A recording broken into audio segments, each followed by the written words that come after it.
বসানোর জন্য কি করা যেতে পারে?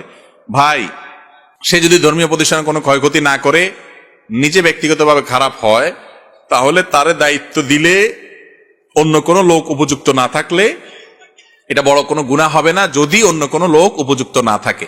একটা লোক ভালো হইলেই শুধু হয় না, পরিচালনা করার দক্ষতাও তার থাকতে হয়। কিন্তু একটা সমাজে কেউই নাই যোগ্য, এই জন্য ধরে একটা খারাপ মানুষকে বসাবে, এটা তো একেবারে রেয়ার কেস, হওয়ার কথা না নরমালি।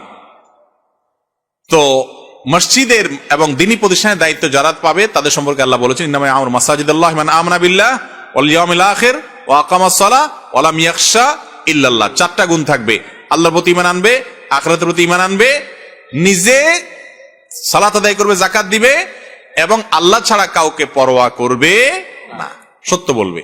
এখন চরিত্র খারাপ হলা মানুষ কেন দিবেন? নিরুপায় হয়ে গেছেন, দিয়েছেন ভিন্ন কথা।